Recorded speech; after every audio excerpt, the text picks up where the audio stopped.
بسم اللہ الرحمن الرحیم۔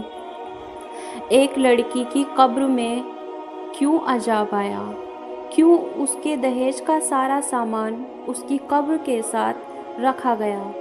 کیوں اس کی قبر میں سانپ مسلط کیا گیا؟ یہ سارا واقعہ جاننے کے لیے اس ویڈیو کو لاسٹ تک ضرور دیکھیں۔ یہ واقعہ کوئی کہانی نہیں ہے، یہ حقیقت ہے۔ مظفر نگر سہارنپور کے ایک چھوٹے سے گاؤں میں ایک لڑکی کی شادی ہوئی۔ جب وہ لڑکی شادی کر کے اپنی سسرال میں آئی اور اپنے سسرال والوں کے ساتھ رہنے لگی، اس کی شادی کے چند دنوں کے بعد ان کے گاؤں میں مسجد میں ایک جماعت آئی۔ اس لڑکی کے سسرال والوں نے اپنے گھر اس جماعت کی دعوت کی۔ جب جماعت کے لیے کھانا بنایا جا رہا تھا، کھانا بناتے ہوئے کچھ برتن کم پڑ جاتے ہیں۔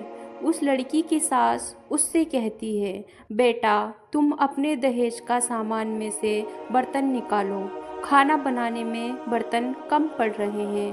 وہ لڑکی کہتی ہے، میرے دہیج کا سامان نیا ہے، میرے برتن خراب ہو جائیں گے، میں برتن نہیں نکالوں گی۔ اس لڑکی کی ساس کہتی ہے، تم مرنے کے بعد کیا برتنوں کو اپنی چھاتی پر لے کر جاؤ گی؟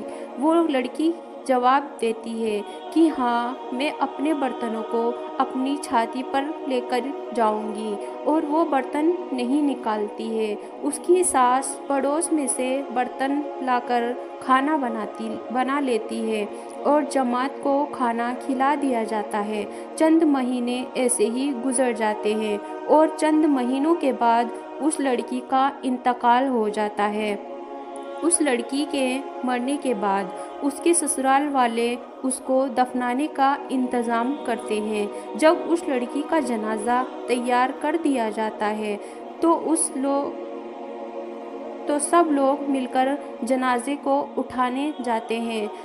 جب سب اس کے جنازے کو اٹھاتے ہیں، جنازہ نہیں اٹھتا ہے۔ یہ دیکھ کر سب لوگ حیران ہو جاتے ہیں اور ایک دوسرے سے کہتے ہیں کہ ایسا کیوں ہو رہا ہے؟ آخر اس لڑکی کا جنازہ کیوں نہیں اٹھ رہا ہے؟ بہت کوشش کرنے کے بعد اس کا جنازہ نہیں اٹھ پاتا ہے۔ پھر انہی کے گاؤں کے مسجد کے مولانا صاحب کو بلایا جاتا ہے۔ مولانا صاحب اس کی لڑکی کی ساس سے کہتے ہیں، کیا گھر میں کچھ ایسی بات ہوئی؟ کیا کوئی ایسا واقعہ گزرا جو اللہ کو ناگوار گزرا ہو؟ بہت سوچنے کے بعد اس لڑکی کی ساس کہتی ہے، چند دنوں پہلے ہمارے گاؤں کی مسجد میں ایک جماعت آئی تھی اور ہم نے اس جماعت کی دعوت اپنے گھر میں کی تھی۔ جب ہم کھانا بنا رہے تھے تو کھانا بناتے کچھ برتن کم پڑ رہے تھے۔ میں نے اپنے لڑکے کی بہو سے کہا کہ تم اپنے دہیج کا سامان میں سے برتن نکالو، تو میری بہو نے منع کر دیا۔ تو میں نے اس کو ایسا ہی کہہ دیا کہ کیا تم برتن مرنے کے بعد اپنی چھاتی پر لے کر جاؤ گی؟ اس کے جواب میں میری بہو نے کہا تھا کہ ہاں، میں مرنے کے بعد برتن اپنی چھاتی پر ہی لے کر جاؤں گی۔ بس اتنا ہی ہوا تھا۔ یہ واقعہ سننے کے بعد مولوی صاحب کہتے ہیں کہ جتنا بھی ان کے دہیج کا سامان ہے، سارے برتنوں کو میت کے پاس لا کر رکھ دیا جائے۔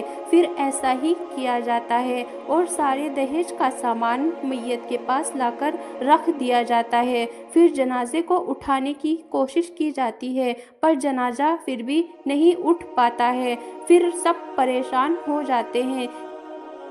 پھر مولوی صاحب کہتے ہیں کہ کیا کوئی ایسا سامان رہ گیا ہے جو ان کے دہیج کے سامان میں سے ہو؟ ادھر ادھر دیکھنے کے بعد اس لڑکی کی ساس کہتی ہے کہ ہاں، اس کے دہیج کی ایک پٹری رہ گئی ہے جو چولہے کے پاس رکھی ہے۔ مولوی صاحب کہتے ہیں کہ وہ پٹری بھی لا کر اس کے دہیج کے سامان کے ساتھ رکھ دی جائے۔ جب وہ پٹری بھی دہیج کے سامان میں رکھ دی جاتی ہے، پھر جنازے کو اٹھایا جاتا ہے اور جنازہ اٹھ جاتا ہے۔ پورے دہیج کے سامان کے ساتھ اس جنازے کو قبرستان میں لے جایا جاتا ہے اور اس لڑکی کو دفنا دیا جاتا ہے، اور دہیج کا سارا سامان اس کی قبر کے پاس ہی رکھ دیا جاتا ہے۔